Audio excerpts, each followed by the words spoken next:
বিসমিল্লাহ আলহামদুলিল্লাহ ওয়াসসালাতু ওয়াসসালামু আলা রাসূলিল্লাহ। আমরা অনেকেই ইমানের দুর্বলতার অভিযোগ করে থাকি। ইমানকে বাড়িয়ে নেওয়া আসলে খুব সহজ একটা কাজ। ধরা যাক আমার কাছে একটা খালি গ্লাস আছে আর আমার জগে দুধ আছে, আমি গ্লাসে দুধ ঢালবো, আমি ঢাললেই আমার গ্লাসটা পরিপূর্ণ হয়ে যাবে। ইমানকেও এভাবে দুধ ঢালার মতো বাড়িয়ে নেওয়া সহজ আলহামদুলিল্লাহ।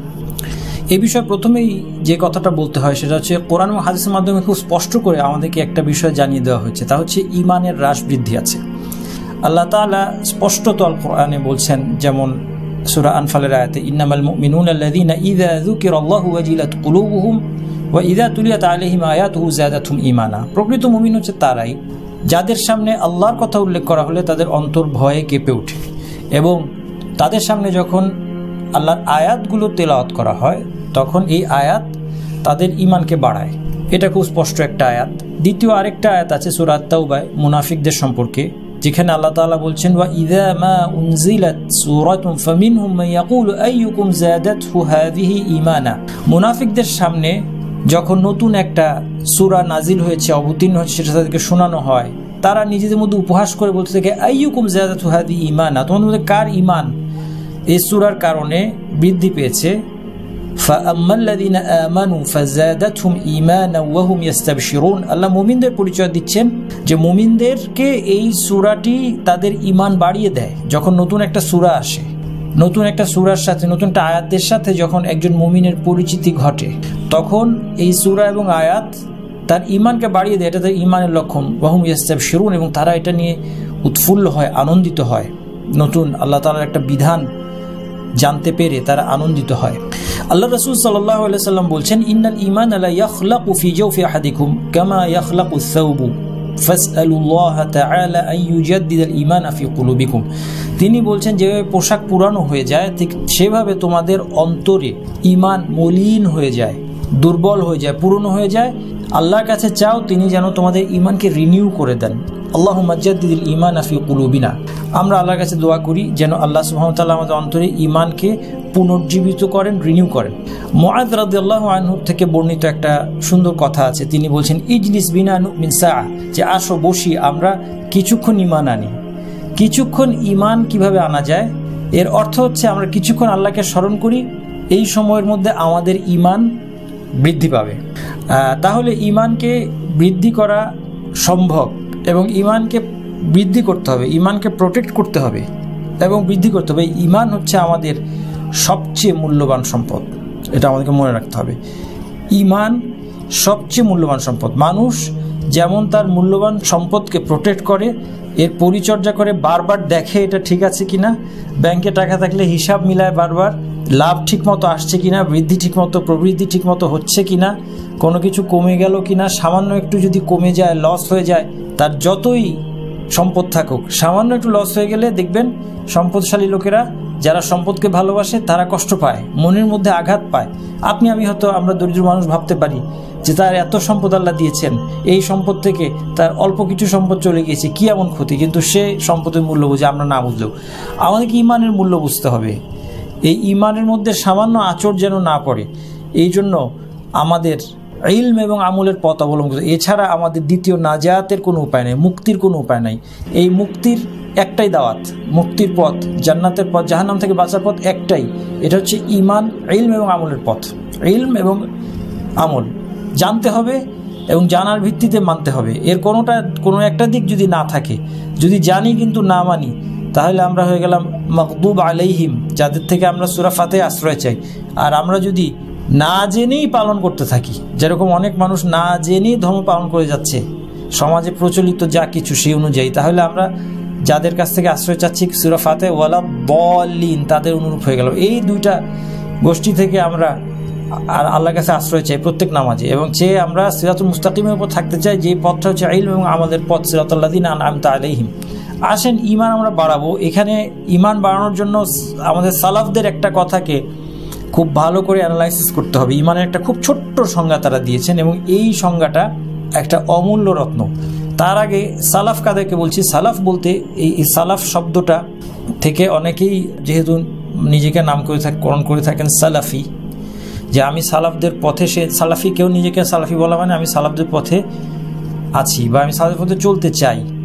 তো সেখানে অনেকেই বলেন আমি চলতে চাই, কিন্তু তারা সবসময় যেই বলে যে আমি সালাফি সেই সালাফের পথে চলতে পারে না। যেমন অনেকেই বলে আমি মুসলিম, কিন্তু তার মধ্যে ইসলামের দেখায় কোনো কিছুই নাই, বলে যে মুসলিম কিন্তু সে সালাত আদায় করে না, নামাজ পড়ে না। তেমনিভাবে অনেকে বলেন যে আমি হয়তো সালাফি, সে বলছে আমি সালাফি, কিন্তু তার মধ্যে সে যেই নীতিটা অনুসরণ করতে আগ্রহী সে বলছে সেটা সে তার প্রতিফলন ঘটছে না তার মধ্যে হয়তো আমরা অনেক দুর্বলতা, খারাপ কোয়ালিটি দেখছি। এই জন্য আমাদের মনে এই শব্দটা সম্পর্কে অনেক সময় নেগেটিভ ধারণা তৈরি হয়, কিন্তু শব্দটা ভালো এবং শব্দটা সঠিক। এটা একটা পথকে বোঝায়, যেই পথটা আমাদের সবার অনুসরণ করতে হবে। এখন এই বিষয়টার অর্থ কি? অর্থ হচ্ছে সালাফ বলতে কাদেরকে বোঝায়? সর্বপ্রথম যেটা বোঝাতে হচ্ছে সাহাবি, আল্লাহ রাসূল সাল্লাল্লাহু আলাইহি ওয়াসাল্লাম সাহাবি এবং তার সাহাবিদের অনুসারী তাবে এবং তাদের অনুসারী তাবে তাবে, এই 3 জেনারেশন, পার্টিকুলার 3 জেনারেশনকে নির্দিষ্ট করার কারণ হচ্ছে নবী সাল্লাল্লাহু আলাইহি ওয়াসাল্লাম এটা ঘোষণা দিয়েছেন, একটা সার্টিফিকেট দিয়েছেন 3 জেনারেশনকে, আমাকে আপনাকে দেননি। এই 3 জেনারেশনকে যে সার্টিফিকেট দিয়েছেন সেটা হচ্ছে তারা খায়রুল কুরুন, তারা সমস্ত জেনারেশনগুলোর মধ্যে সবচেয়ে শ্রেষ্ঠ জেনারেশন, এবং তারা দিনকে বোঝার ক্ষেত্রে, মানার ক্ষেত্রে, বাস্তবায়নের ক্ষেত্রে তারাই হচ্ছে গিয়ে মডেল, তারাই আদর্শ। এই জন্য আজকে মুসলিম উম্মার মধ্যে যত বিভিন্ন মতবিরোধ, মতভেদ, পথভ্রষ্টতা, বিভ্রান্তি, সব কিছুর মূল উদ্দেশ্য হচ্ছে ইসলামকে এই 3 জেনারেশনের আন্ডারস্ট্যান্ডিং অনুযায়ী না বোঝা। সাহাবিরা তাদের চোখের সামনে ওয়াহী অবতীর্ণ হয়েছে, তারা এর প্রসঙ্গগুলো জানতেন, তারা আরবি ভাষা সবচেয়ে বেশি ভালো জানতেন, কোরআন তারা সবচেয়ে বেশি ভালো বুঝতেন। পরবর্তী ভাষাবিদদের চেয়ে সাহাবিদের আরবি ভাষার জ্ঞান ভালো ছিল, কারণ সাহাবিরা খাঁটি আরব ছিলেন। সুতরাং কোরআন বলেন, হাদিস বলেন, এবং তাদের এরপর তারা তাকওয়ার দিক থেকে এবং তারা অন্তরের পরিচ্ছন্নতার দিক থেকে পৃথিবীর সমস্ত মানুষের চেয়ে শ্রেষ্ঠ। এই জন্য তারা যেভাবে কোরআন হাদিসকে বুঝেছেন, এভাবে বোঝা ছাড়া আমাদের কোনো বিকল্প নাই। তো আজকে যেই কোরআন এবং হাদিসের কথা বলতে চান, অনেকে আজকে কোরআন হাদিসের কথা বলে, অনেকে আলেম না হয়েও, অনেকে এই দিন সম্পর্কে কোনো পড়াশোনা না করেও বিভিন্ন ফিল্ডের মানুষ দিন সম্পর্কে বলুক, ভালো কথা, আমরা এটা তো উৎসাহ দিই। যারা অন্যান্য ফিল্ডের মানুষ তারা দিন সম্পর্কে কোরআন সম্পর্কে বলছে, উৎসাহ দেয়, কিন্তু তাদেরকে আমরা বাধ্য করব যে আপনাকে সঠিক মূলনীতিগুলো অনুসরণ করতে হবে। আপনি যদি দিন সম্পর্কে কথা বলতে চান, আপনাকে অনুসরণ করতে হবে। এই জায়গাতেই আমাদের ঘাটতি, যে অনেকে দেখা যাচ্ছে কোরআনের তাফসির করছেন, কিন্তু তাফসিরের মূলনীতি সম্পর্কে তার কোনো ধারণাই নাই এবং মূল তাফসির গ্রন্থ পড়ার মতো কোনো যোগ্যতাই নাই। তাহলে কীভাবে তিনি করবেন? তিনি একজন অন্য ফিল্ডের মানুষরা যদি তাফসির করতে চান, অন্তত পক্ষে তাকে তাফসিরের জন্য প্রয়োজনীয় যে জ্ঞান সেটা অর্জন করতে হবে। এই জন্য সাবধান, আমি সবাইকে সাবধান করব যে কারো কথা ভালো লাগলেই তার কথাটা আপনি একদম 100% চোখ বন্ধ করে গ্রহণ করে নেবেন না। এটাকে যাচাই বাছাইয়ের জন্য মনকে উন্মুক্ত রাখবেন, যে সুযোগ পেলে আপনি আলেমদেরকে জিজ্ঞেস করবেন, যাচাই করে নেবেন। এটা আমার কথাই হোক আর যার কথাই হোক, আর একজন আলেমের কথা হোক অথবা আর সাধারণ মানুষের কথা হলে তো আরও বেশি প্রযোজ্য। অন্য ফিল্ডের কেউ, একজন হয়তো ডাক্তার, একজন হয়তো ইঞ্জিনিয়ার, একজন সাইকিয়াট্রিস্ট, তিনি কোরআনের আয়াত সম্পর্কে বিভিন্ন কথা বলছেন, শুনতে ভালো লাগছে কারণ তিনি ভালো বক্তা। তিনি ভালো বক্তাটা তার কথা সঠিক হওয়ার কোনো নিশ্চয়তা না।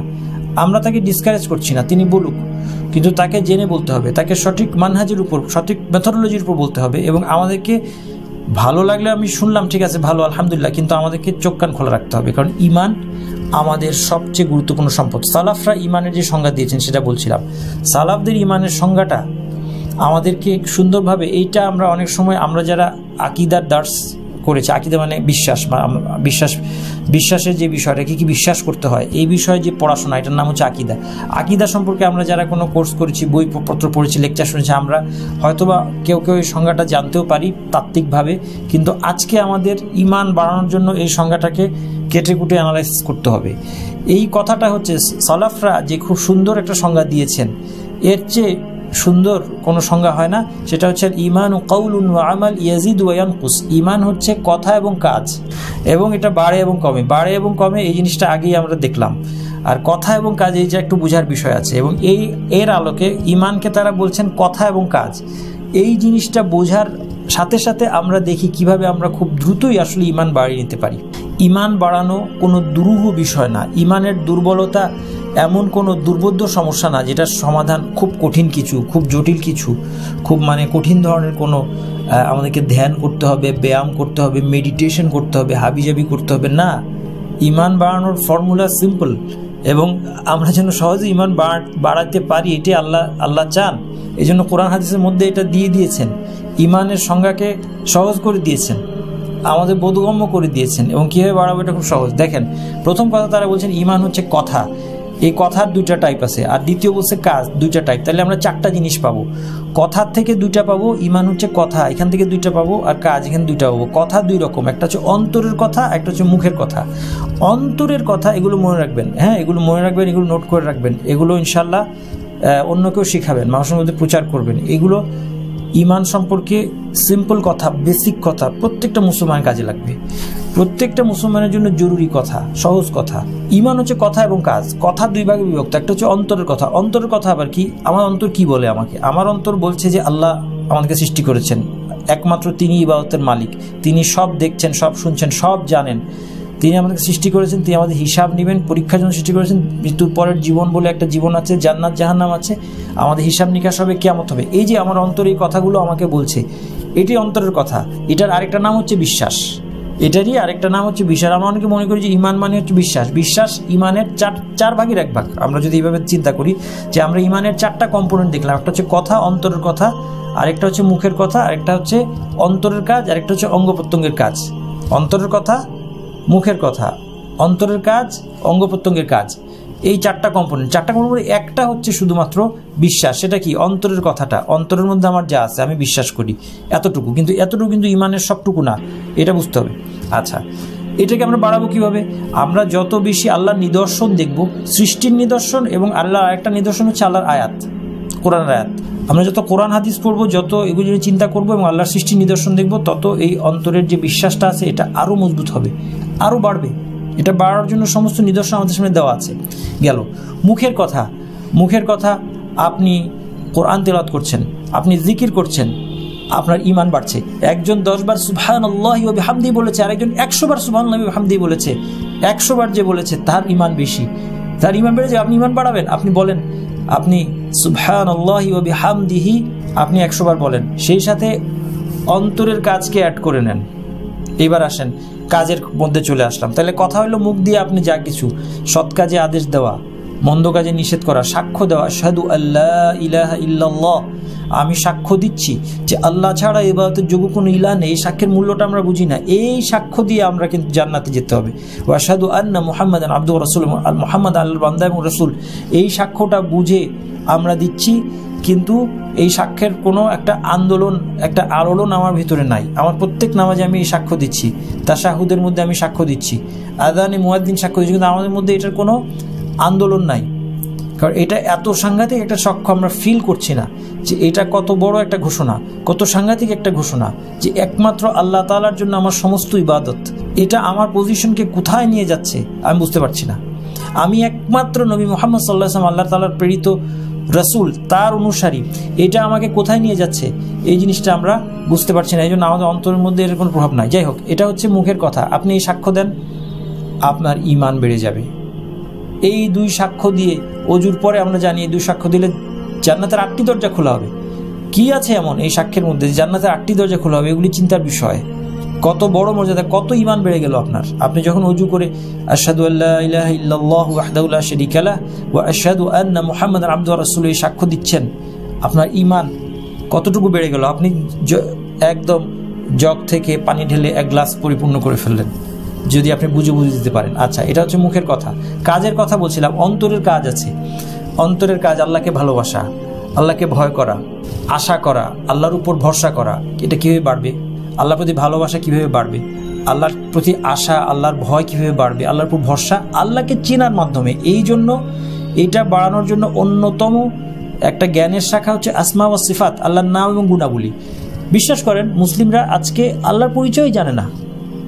আমরা মুসলিমরা, আমরা আল্লাহর নাম নিচ্ছি, আল্লাহ আমাদের স্রষ্টা, আমরা মুসলমান বলছি, আমরা আল্লাহ বিশ্বাস করি বলছি, কিন্তু আল্লাহ সুবহানাহু ওয়া তাআলার আসমা এবং সিফাত সম্পর্কে আমাদের জ্ঞান 0 অথবা একদম 5%।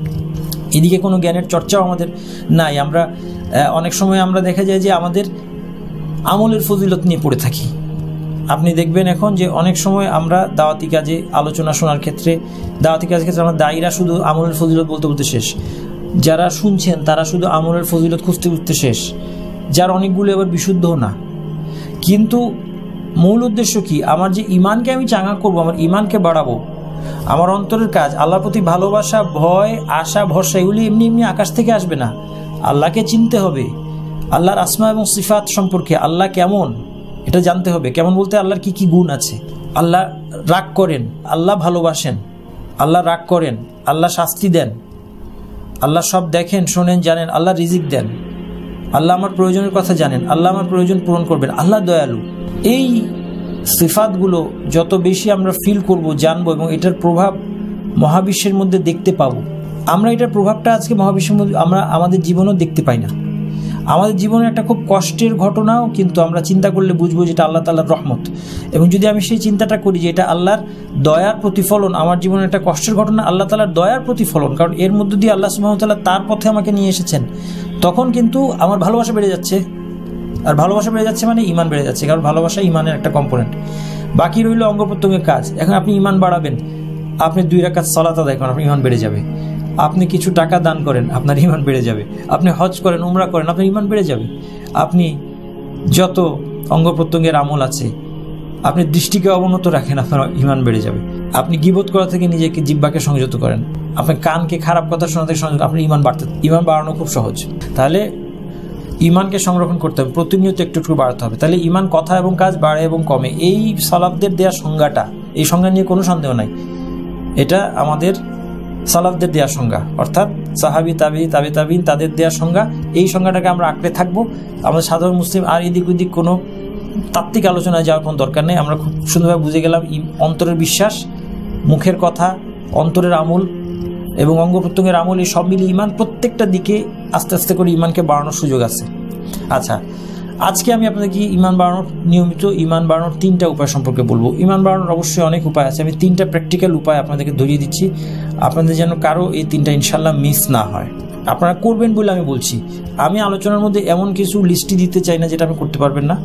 আমি আপনাকে 3টা পয়েন্ট, সংক্ষিপ্ত 3টা পয়েন্ট দিয়ে আমি আপনাকে ছেড়ে দিব আমল করার জন্য। 1 নম্বর, আমাকে প্রতিদিন 10 মিনিট আমাদের চিন্তাগুলো গুছিয়ে নিতে হবে এবং পরিকল্পনা ঠিক করতে হবে। প্রস্তুতির অভাবে আমার জীবন নষ্ট হয়ে যাচ্ছে। 10 মিনিট আপনি চিন্তা করবেন। আমি আইডিয়ালি বলবো যে তাহাজ্জুদের পরে যদি চিন্তা করতে পারেন 10 মিনিট আপনার জীবন নিয়ে, আপনার এই দিনটা নিয়ে এবং আপনার গোটা জীবন নিয়ে, খুব ভালো। যদি না পারেন অন্য সময়, যখন আপনি ঝামেলা মুক্ত, এই সময় আপনি চিন্তা করতে হবে, আপনার চিন্তাকে গুছিয়ে নিতে হবে। এটা খুব জরুরি। কিভাবে করবেন আমি আপনাকে স্টেপ বলে দিচ্ছি। আপনি প্রথমে যেটা চিন্তা করবেন, দেখেন আমি আমার উদাহরণ দিয়ে বলছি যে আমার বয়স 45। আমি যখন আমার জীবনের কথা চিন্তা করি যে 45 বছর জীবন চলে গেছে, আর হয়তো বা যদি 60 বছর এক্সপেকটেশন হয়, মাত্র জীবনের 1/4 বাকি, 3/4 চলে গেল কিসে। এখন যখন আমি চিন্তা করি, আমি দেখি যে আমার তো কিছুই নাই। আমার কোন নামাজটা, বলেন আপনার কোন নামাজটা আছে, যেই নামাজটা আপনি বলবেন যে আল্লাহ তাআলা আমার এই নামাজটা কবুল করেছে। আমি আমার জীবনে কোনো নামাজ দেখতে পাই না যেটা কবুল হওয়ার মতো। আমি আমার জীবনে কোনো রোজা, কোনো আমল, ইবাদত দেখতে পাই না যেটা আল্লাহর কাছে কবুল হওয়ার যোগ্য, যদি না আল্লাহ সুবহানাহু ওয়া তাআলা তার দয়ায় কোনো একটা ইবাদত, কোনো একটা আমল কবুল করেন। আল্লাহ তাআলা বলেছেন ইন্নামা ইয়াতাকাব্বালুল্লাহু মিনাল মুত্তাকিন, কোরআনের মধ্যে বলেছেন। এই কথাটা আল্লাহ সুবহানাহু ওয়া তাআলা আদম আলাইহিস সালামের 2 সন্তানের ঘটনা হিসেবে বর্ণনা করেছেন। তার মধ্যে এক ছেলে, যখন তার এক ছেলের দান কবুল হয়েছে, আরেক ছেলের দান কবুল হয় না, যারটা কবুল হয়েছে সে তাকে নসিহত করছে ইন্নামা ইয়াতাকাব্বালুল্লাহু মিনাল মুত্তাকিন। তাকওয়ার কারণে আল্লাহ কবুল করেন, মুত্তাকিদের থেকে আল্লাহ কবুল করেন। এখান থেকে অনেক সালাফি একই কথা বলেছেন যে আমি যদি জানতাম যে আমার এই 2 রাকাত নামাজ কবুল হয়েছে, তাহলে মৃত্যু আমার কাছে সবচেয়ে পছন্দনীয় হতো। কারণ 2 রাকাত নামাজ আমার কবুল হওয়া মানে আমি মুত্তাকি টাইটেলটা আল্লাহর কাছ থেকে পেয়ে গেছি। আল্লাহ তাআলা কোরআনে এই কথাটাকে স্বীকৃতি দিয়েছেন, ইন্নামা ইয়াতাকাব্বালুল্লাহু মিনাল মুত্তাকিন, আল্লাহ মুত্তাকিদের কাছে কবুল করেন। আচ্ছা, আমার জীবনের অতীতটা যদি আমি তাকাই, আমার মধ্যে শুধুই হতাশা কাজ করবে। এই শোককে শক্তিতে পরিণত করতে হবে। এই জন্য আমি এটা দিয়ে বলছি যে এটা আমাদের মধ্যে ইখলাস নিয়ে আসার সবচেয়ে ভালো উপায়, ইনশাল্লাহ, প্র্যাকটিক্যালি এটা আমার পরামর্শ। আপনি যখন জীবনের পেছনটা তাকিয়ে হতাশ হয়ে যাবেন, এই মুহূর্তে আপনি চিন্তা করবেন যে এখনও আমার যতটুকু সময় আছে, এটা যদি একদিনও হয়, এটা যদি কয়েকটা মুহূর্ত হয়, এই মুহূর্তে আমি একটা রিস্টার্ট করতে পারি এবং আমি একটা রিস্টার্ট করব। আমি এখন থেকে বাকি জীবনের একটা সময়ও, একটা সেকেন্ড নষ্ট করবো না। আমি এই মুহূর্তে তওবা করছি আল্লাহর কাছে সমস্ত গুনাহ থেকে, এবং আমি এই মুহূর্তে আমি দৃঢ় সংকল্প নিচ্ছি যে এখন থেকে আমার সম্পূর্ণ ইবাদত সুন্দর হবে। দেখেন, আমাদের প্রস্তুতির অভাবে এই যে প্ল্যানিংটা, একটু প্ল্যানিং করতে হবে। আমি দিনে কখন কি করছি, কেন করছি, আল্লাহর জন্য করছি কিনা, ইখলাস ইখলাস ইখলাস, আল্লাহর জন্য প্রত্যেকটা সেকেন্ড আমার আল্লাহর জন্য হতেই হবে। কেন আল্লাহর জন্য হবে না? আমার জাগতিক কাজগুলো আর যেন আল্লাহর জন্য হতে হবে, কারণ সেগুলো তো আল্লাহর দেওয়া দায়িত্ব। এবং আমি সেটার প্রমাণ দিতে হবে যে যখনই আমি অবসর হচ্ছি তখন আমি কোরআন তেলাওয়াত করছি, তখন আমি নফল সালাত আদায় করছি, তখন আমি দিনের জ্ঞান অর্জন করছি যেই মুহূর্তে অবসর। এর দ্বারা প্রমাণ হয়ে গেল, দেখেন এর দ্বারা প্রমাণ হয়ে গেল যে যখন আপনি ব্যস্ত জাগতিক কাজ নিয়ে সময় পেলে ওই সময় আপনি ওই কাজগুলি করতেন। তাহলে আমি বলবো যে জাগতিক কাজের মধ্যে আপনি ডাবল সওয়াব পাবেন। জাগতিক কাজের মধ্যে আপনি কোরআন তেলাওয়াতে সওয়াব পাবেন এবং জাগতিক কাজটা এটা আল্লাহ ফরজ করেছেন এই জন্য করছেন, এটা সওয়াব পাবেন, দুইটা পাবেন। কীভাবে? কোরআন তেলাওয়াতে সওয়াব পাবেন কারণ আপনি জানেন আপনার নিয়ত হচ্ছে যে ওই সময় আপনি অবসর পেলে কোরআন তেলাওয়াত করতেন। কথা কোরআন তেলাওয়াতকে আমি একটা এক্সাম্পল হিসেবে, ওইটা একমাত্র কাজ না, দিনের জ্ঞান অর্জন আছে, অন্যান্য কাজ আছে, ওই কাজটা আপনি করতেন। বুঝতে পারছেন? যখন যেই মুহূর্তে আপনি অবসর পেতেন কাজের মাঝখানে আপনি কি করতেন? কোরআন তেলাওয়াত করতেন অথবা একটা ভালো কাজ করতেন, দিনে জ্ঞান অর্জন করতেন অথবা 2 রাকাত নফল নামাজ পড়তেন। এটার প্রমাণ আপনি দিবেন, যখন অবসর পান তখন করবেন।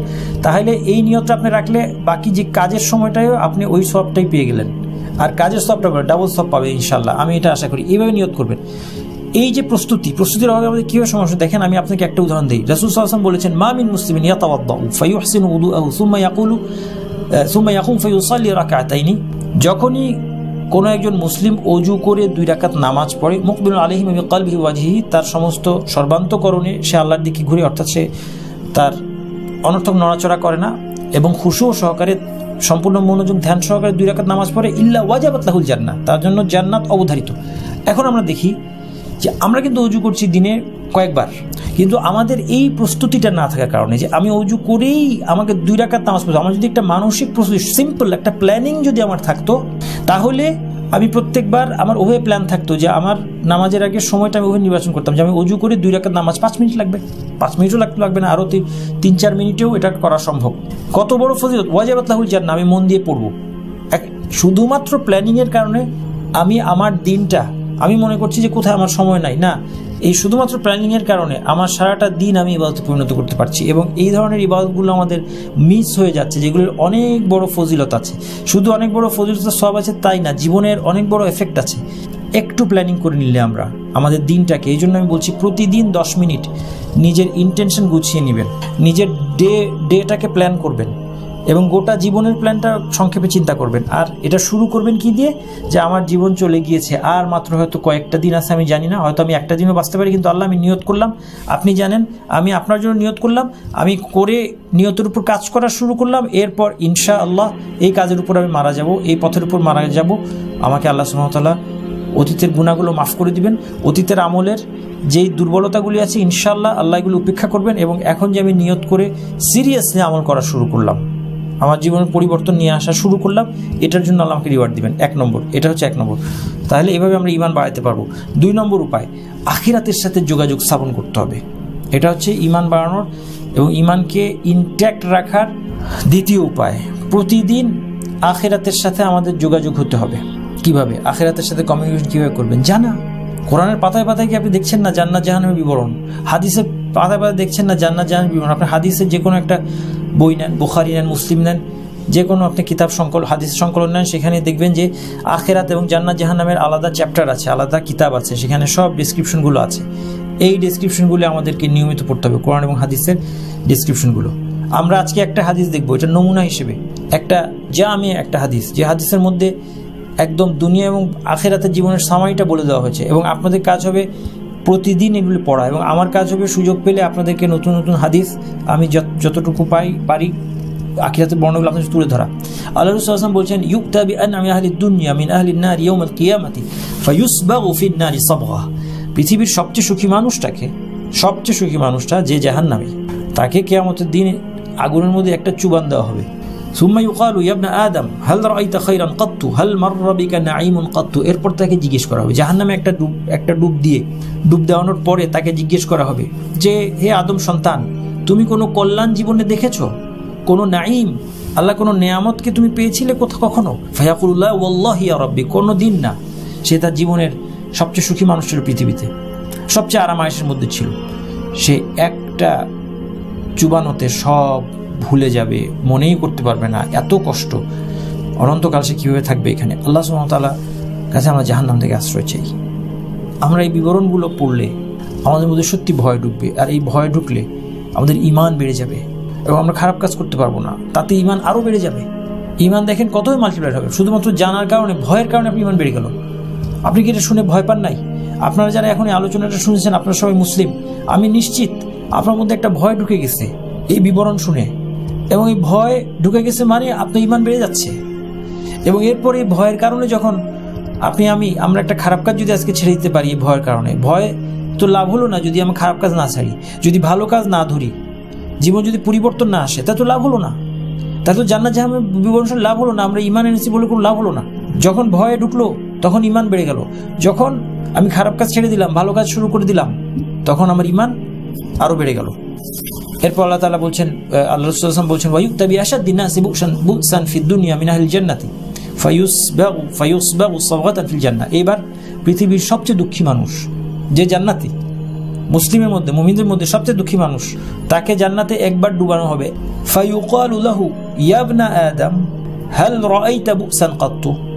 হে আদম সন্তান, তুমি কোনোদিন জীবনে কোনো কষ্ট ছিল? হাল মাররা বিকা শিদ্দাতুন কাত্তু, তোমার জীবনে কোনো কঠিন পরিস্থিতি গিয়েছে তোমার জীবনে? ফায়াকুল লা ওয়াল্লাহি ইয়া রাব্বি মা মাররা বি বু'সুন কাত্তু ওয়ালা রাআইতু শিদ্দাতান কাত্তু। সে বলবে যে না, আল্লাহর শপথ, আমার কোনো কষ্ট ছিল না। দেখেন আপনার বয়স কত? 50, 40, 45, 10, 15, 20 বছর পরে আপনি জান্নাতে চলে যাচ্ছেন ইনশাআল্লাহ। এই আশা নিয়ে, কারণ এই অংশটা আশার অংশ, এই আশা নিয়ে আমাদেরকে ধৈর্য ধরতে হবে। মানুষ চিন্তা করে না আর 10 বছর পরে আমার এটা হবে, 10 বছর পরে একটা জমি কিনে, 10 বছর পরে জমির উপর একটা প্রাসাদ সম একটা সুন্দর বাড়ি হবে। কেউ ভাবছে যে আজ থেকে 10 বছর পর বিয়ে শাদী করে ঘর সংসার, বাড়ি গাড়ি, অনেক কিছু হবে। 10 বছর আমরা চিন্তা করবো, আর 10 বছর হবে তো 5 বছর, আল্লাহ চাইলে হয়তো দেখা যাবে আরও আগেই। আমি এই মানুষটা হতে চাই। আমি পৃথিবীতে দুঃখী হতে চাই সেটা না, সেই অর্থে না, আমি এই জান্নাতি হতে চাই। এই আশা নিয়ে, এই ইন্সপায়ারেশন নিয়ে আপনি কাজ করতে পারবেন কখন? রোজ আপনার এই হাদিসগুলো পড়তে হবে। 3 নম্বর উপায়। 2 নম্বর বলছে আখিরাতের সাথে কানেকশন। 3 নম্বর উপায় জিকির। জিকিরের উপর আমি গোটা একটা লেকচার দিয়েছি যে আমাদের সমস্ত সমস্যার একক সমাধান, সহজ সমাধান আমাদের হাতের কাছে আছে, কিন্তু আমরা এটা নিচ্ছি না। এটা হচ্ছে যিকরুল্লাহ, আল্লাহর স্মরণ। আমি গোটা একটা লেকচার দিয়েছি এবং আমি একই কথা প্রয়োজনে আবার বলবো। আমি এই কথাগুলো বারবার বলবো, আপনারা হয়তো শুনেছেন, কিন্তু আজকে আমি যেটা বলবো এই জিকিরের মধ্যে আমি 3টা জিকির বলবো, যে আপনি যদি এই 3টা জিকির বলেন যে আমি এই 3টা জিকির করি না, তাহলে আপনার মতো বোকা মানুষ আর নাই পৃথিবীতে। এই 3টা জিকির আপনি কিভাবে করবেন না? 3টা মাত্র আমি বলবো অন্তত। এটা মনে করেন না যে আমি কোনো সুন্নাহ থেকে, কোনো হাদিসে এই 3টাকে বিশেষভাবে চিহ্নিত করা আছে, তা না। আমি সহজের মধ্যে আমাদের সারাদিনের প্রোটেকশনের জন্য 3টাকে বাছাই করেছি, এটা আমার নিজের বুদ্ধিতে বাছাই করেছি। অন্তত এই 3টা করেন। আমি আমার নিজের আত্মীয়, সন্তান, বন্ধু বান্ধব এবং শুভাকাঙ্ক্ষী আপনাদেরকে, আমি সবাইকে বলছি, এই 3টা জিকির করতে পারবেন না, তাহলে আপনার মতো বোকা মানুষ আর নাই। তার আগে জিকির সম্পর্কে একটা হাদিস বলি। জিকির হাদিস, এই হাদিসটা এত অপূর্ব। কিছু হাদিস আছে আপনার এরকম ঈমান বাড়ানোর জন্য আপনি প্রয়োজনীয় দরকার রোজ পড়া উচিত। আপনার একটা হাদিস কালেকশন থাকা উচিত, যেটা আপনি রোজ খতম দিবেন অথবা ঘুরে ঘুরে খতম দিবেন। আমাদের না বুঝে খতম না, কোরআন খতম দিবেন বুঝে, নির্দিষ্ট সময় পর পর। হাদিসের একটা কালেকশন করেন আপনি নিজে, আপনি লিখে ফেলেন হাদিসগুলো বাংলায় আপনার ভাষায়, আরবি টারবি বলছি না। এই হাদিসগুলো লিখে রাখেন, আপনি কালেকশন রাখেন, আপনি নিয়মিত এটা পড়বেন, রিডিং পড়বেন, আপনার কালেকশনটা বাড়বে। তারপরে দেখা যাবে 1 মাসে খতম হচ্ছে, 2 মাসে একবার, 3 মাসে একবার, কিন্তু সারা জীবন এইভাবে আপনি ঈমানকে চাঙ্গা রাখতে হবে। নয়তো আমরা এদিক ওদিক ঘোরাঘুরি করে ইউটিউব, সোশ্যাল মিডিয়া সার্চ করে করে তো ঈমান বাড়াতে পারবো না। প্র্যাকটিক্যাল উপায়, কোরআন খতম দিবেন অর্থসহ, বারবার বারবার বারবার, আপনার ঈমান না বেড়ে যাবে কোথায়?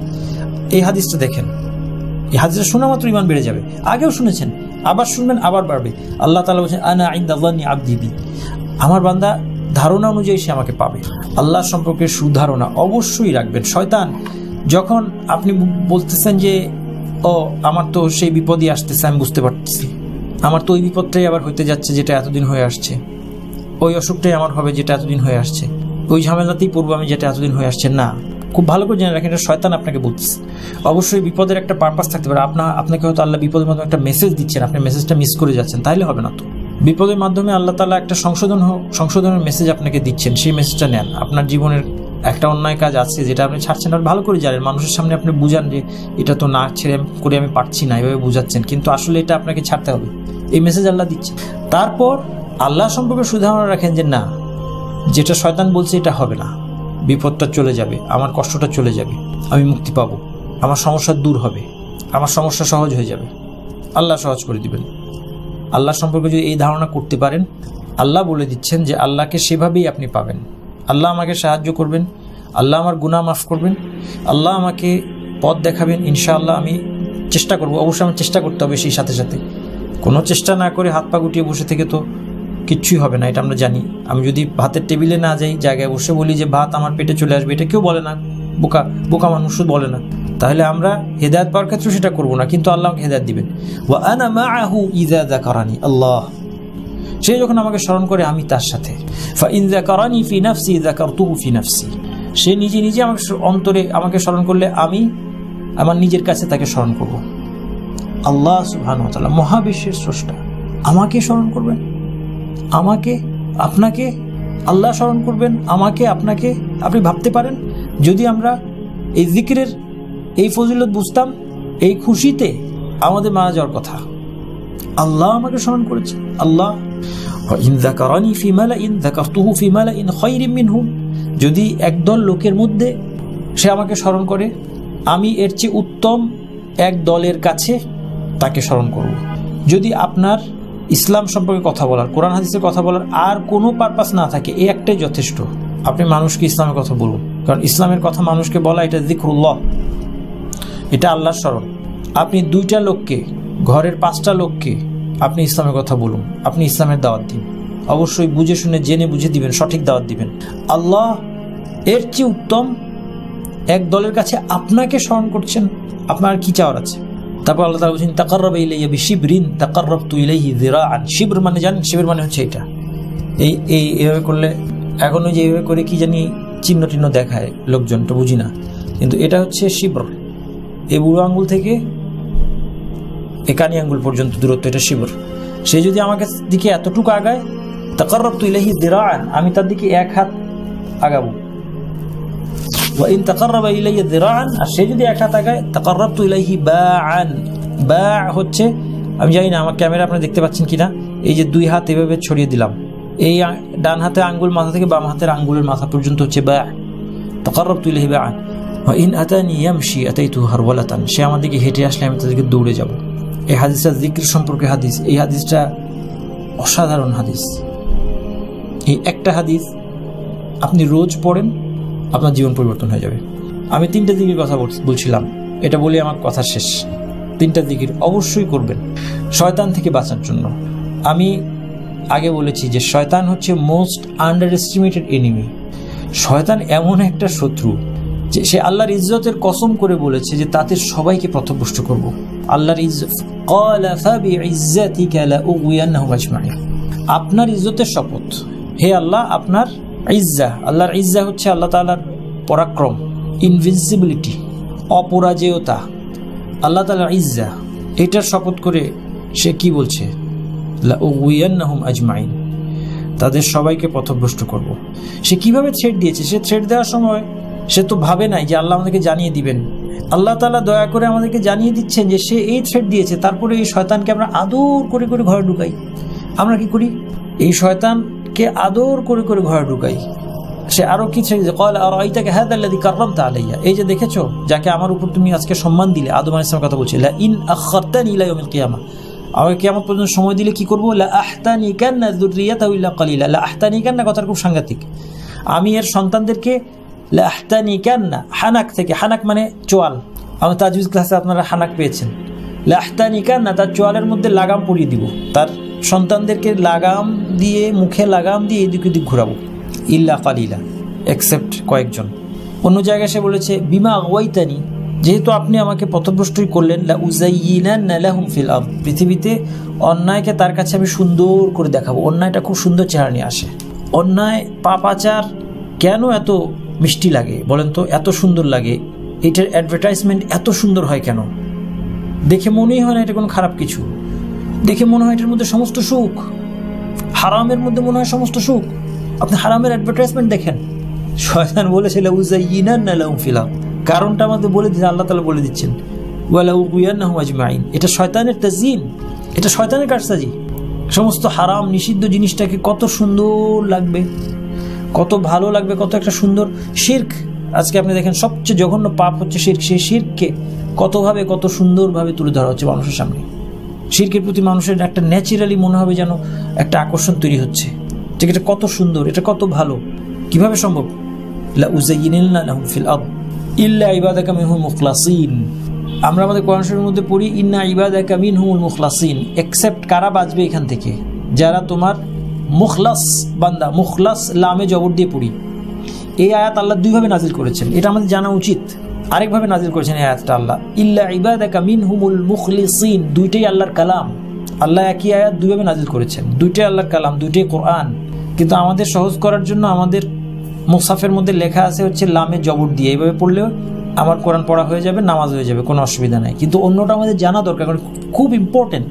আল্লাহ বলছেন ইল্লা ইবাদাকা মিনহুমুল মুখলাসিন। মুখলাস মানে যাকে বাছাই করা হয়েছে, চোজেন। যেটা আপনি কোরআনের মধ্যে পাচ্ছেন সূরা হিজরের 40 নম্বর আয়াত খুলে দেখবেন, লামের উপর জবর পাচ্ছেন, এর অর্থ হচ্ছে সে চোজেন। কিন্তু ওই যে আরেকভাবে এটা নাজিল হয়েছে, কোরআনের যারা আলেমরা জানে, এটা অজানা কিছু না, সাধারণ মানুষ জানি না। ইল্লা ইবাদাকা মিনহুমুল মুখলিসিন, ওটার মানে কি? একমাত্র তারা ছাড়া যারা আপনার একনিষ্ঠ ইখলাসের অধিকারী বান্দা। তাইলে এখান থেকে বোঝা যাচ্ছে যে চোজেন হওয়ার কারণ কি। হ্যাঁ, ইখলাসের কারণে আল্লাহ চুজ করেন। ইখলাস, আল্লাহ ইখলাস ইখলাস ইখলাস নিয়ে আমি আপনাদেরকে বারবার বিরক্ত করতে চাই, সবাইকে বিরক্ত করতে চাই। কারণ ইখলাস, আজ পর্যন্ত আমরা ইখলাসকে অবহেলা করার কারণে আমাদের জীবনটা ব্যর্থতায় পর্যবসিত হচ্ছে। আমাদের সময় চলে যাচ্ছে ইখলাসের অভাবে, আমাদের আমল নষ্ট।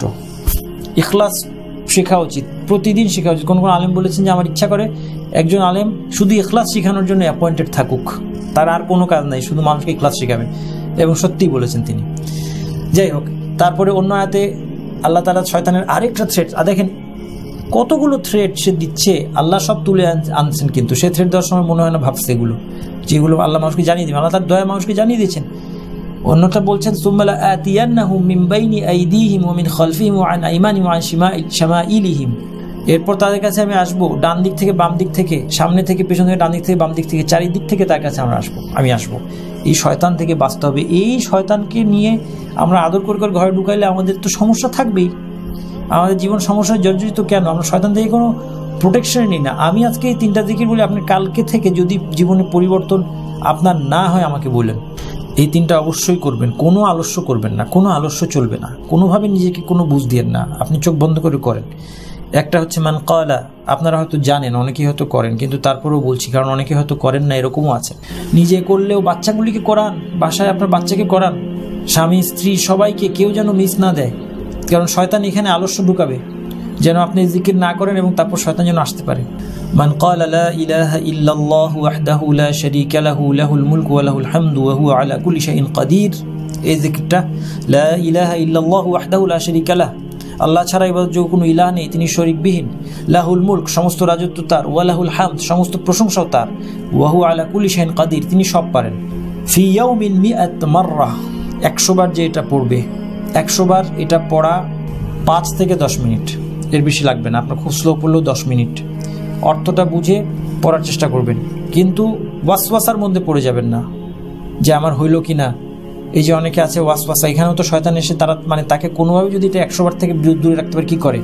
ওয়াসওয়াসা হচ্ছে না, গুনার মধ্যে ভুল হয়ে যাচ্ছে। তারপর সে দেখতেছে যে আমার 15-20 আধা ঘন্টা, আমি অনেকে শুনি যে আধা ঘন্টা বলে আধা ঘন্টা লিখে যায়। আমি বললাম আধা ঘন্টা কোত্থেকে লাগে? এই ওয়াসওয়াসাকে স্থান দিবেন না। আবার অর্থ চিন্তা করতে গিয়ে আধা ঘন্টা লাগিয়ে দিয়েন না, যেভাবে হোক 10 মিনিটের মধ্যে এটা শেষ করবেন। বেশি সন্দেহ করবেন না। 20 বার পড়ছেন, তারপরে বলতেছেন যে মনে হয় 20 বার হয় নাই। 40 বার 60 বার পড়ার পর বলতেছেন মনে বুঝে 20 বার হচ্ছে না। 60 বার পড়ছেন, 60 বারই হচ্ছে, সন্দেহ করবেন না, হয়েছে 60 বার। 100 বার, এটা যদি 100 বার পড়েন, কানাত লাহু আদলা 10 রিকাব, 10টা দাস মুক্তির সওয়াব। ওয়া কুতিবাত লাহু 100 হাসানা ওয়া মুহিয়াত আনহু 100 সাইয়্যা, 100 নেকি পাবেন, 100 গুনাহ মাফ হবে। আর সবচেয়ে বড় কথা, কানাত লাহু হিরজাম মিনাশ শাইতানি ইয়াউমাহু যালিক হাত্তা ইউমসি, সন্ধ্যা পর্যন্ত তার শয়তান থেকে প্রোটেকশন হবে। এটা পড়বেন মাস্ট, সন্ধ্যা পর্যন্ত প্রোটেকশন। সন্ধ্যা হলেই কি পড়বেন এটা বলে দিচ্ছি আগে। এবার সন্ধ্যা হলেই সূর্য ডুবলেই কি পড়বেন বলে দিচ্ছি। মান ক্বারাআ বিল আয়াতাইনি মিন আখিরি সূরাতিল বাকারা ফি লাইলাতিন কাফাতাহ। আল্লাহ রাসূল বলছেন সাল্লাল্লাহু আলাইহি ওয়াসাল্লাম, সূরা বাকারার শেষ 2 আয়াত যে রাত্রিতে পড়ে সেটা তার জন্য যথেষ্ট হয়। রাত্রি কখন শুরু? মনে রাখবেন, সূর্য ডুবে গেলে রাত্রি শুরু, এবং ফজর পর্যন্ত এটা পড়ার টাইম আছে, কারণ রাত্রিতে যে পড়বে এই 2টা আয়াত তার জন্য যথেষ্ট হবে। আমানা রাসূলু বিমা উনজিলা ইলাইহি মির রাব্বিহি ওয়াল মুমিনুন থেকে শেষ পর্যন্ত মুখস্থ করে নেন। মুখস্থ না থাকলে এখন দেখে পড়েন, অর্থ বুঝে পড়েন। আচ্ছা, মাগরিবের পর থেকে ফজর পর্যন্ত, কিন্তু আপনি অবশ্যই মাগরিবের পরপর পড়বেন, কারণ আপনার তো পুরো রাত্রিতে প্রোটেকশন দরকার। কাফাতা তার জন্য যথেষ্ট হবে। এখানে কিসের ব্যাপারে যথেষ্ট হবে এটা বলেন নাই, এই জন্য হাদিস বিশারদরা বিভিন্ন ব্যাখ্যা দিয়েছেন। কেউ বলছেন যে তার সমস্ত অনিষ্ট থেকে এটা তার জন্য যথেষ্ট হবে, অনিষ্ট থেকে বাঁচার জন্য। কেউ বলেছেন সে তাহাজ্জুদের ব্যাপারে যথেষ্ট হবে, যদি তাহাজ্জুদ মিসও করে এটা দিয়ে হয়ে যাবে, বা অন্যান্য নফল ইবাদত ইত্যাদি, অথবা যে কোনো অনিষ্ট থেকে সে বাঁচতে চায়, শয়তানের থেকে যথেষ্ট হবে এটাও বলেছেন। আর কেউ কেউ বলেছেন যে যেহেতু কিসের ব্যাপারে যথেষ্ট হবে এটা উল্লেখ করা হয় নাই, এই জন্য একটা আরবি ভাষার নীতি আছে, সেই নীতি অনুযায়ী এটা উমুম, এটা জেনারেল ধরা হবে যে সব ব্যাপক, সবগুলির জন্য যথেষ্ট হবে। অর্থাৎ তার যত, শেখ সালেহ আল উসাইমি আছেন একজন বড় আলেম, তার একটা লেকচারের মধ্যে আমি শুনছিলাম, তিনি বলছেন কাফাতাহু মিন কুল্লি মা ইয়াতাখাওয়াফুহু মিন তাহসিলিল কামালাত ওয়া দাফইল আফাত। তিনি বলছেন এটা তার জন্য যথেষ্ট হবে, সে যত কিছু কমপ্লিটনেসের যেই আশাগুলো সে করে, কামালাত বলতে বোঝানো হচ্ছে যা কিছু সে বাড়তি, বাধ্যতামূলক কাজ তো করবে, কিন্তু বাড়তি যা কিছু, তার তাহাজ্জুদ সে রাত্রে পড়বে, কোরআন তেলাওয়াত করবে, এই সব কিছু, এগুলো হলো কামালাত, কমপ্লিটনেস। আর আফাত হচ্ছে যত বিপদ আপদ অনিষ্ট যা আছে, এই সবগুলোর সাবস্টিটিউট হিসেবে এই 2টা আয়াত যথেষ্ট হবে, তাকে সমস্ত অনিষ্ট থেকে প্রোটেক্ট করবে, শয়তান হোক বা যাই হোক, এবং তার যা কিছু নফল কাজগুলো করার কথা সেটা যদি সে করতে না পারে তার জন্য সাবস্টিটিউট হবে। ওয়াল্লাহু আলাম, আমি এটাই বুঝেছি এর অর্থ, এবং শেখ সালেহ আল উসাইমির এবং তাফসিরের তুহফাতুল আহওয়াযী ওখানেও এই কথাগুলো আছে, এটাই বুঝেছি। আচ্ছা, এগুলো দুইটা জিকির বললাম। আর ঘর থেকে বের হওয়ার জিকির অবশ্যই করবেন, বিসমিল্লাহি তাওয়াক্কালতু আলাল্লাহ, বুঝে আমি আল্লাহর উপর তাওয়াক্কুল করছি, ভরসা করছি। লা হাওলা ওয়ালা কুওয়াতা ইল্লা বিল্লাহ, আল্লাহ ছাড়া, আল্লাহর তৌফিক ছাড়া, আল্লাহ আমাকে যদি সামর্থ্য না দেন তাহলে এক অবস্থায় পরিবর্তন অথবা কোনো কিছু করার কোনো শক্তি আমার নেই, সব কিছু আল্লাহর উপর ন্যস্ত করে দেওয়া। যখন ঘর থেকে বের হওয়ার সময় এটা বলে, তখন এই শয়তানের বাহিনীগুলো দাঁড়িয়ে আছে ঘরের বাইরে, আপনাকে ধরার জন্য দাঁড়িয়ে আছে তারা। এই জন্য আল্লাহ রাসূল সাল্লাল্লাহু আলাইহি ওয়াসাল্লাম বলছেন ফাতাতানাহা লাহু শায়াতিন। তার আগে বলছেন তাকে বলা হয়, যখন সেই দোয়াটা পড়ে ঘর থেকে বের হওয়ার সময় তাকে বলা হয় হুদিতা ও কুফিতা ও উকিতা, তুমি হেদায়েত পেয়েছো, তোমার প্রয়োজন পূরণ হয়েছে এবং তুমি প্রোটেক্টেড, ফেরেশতারা বলে।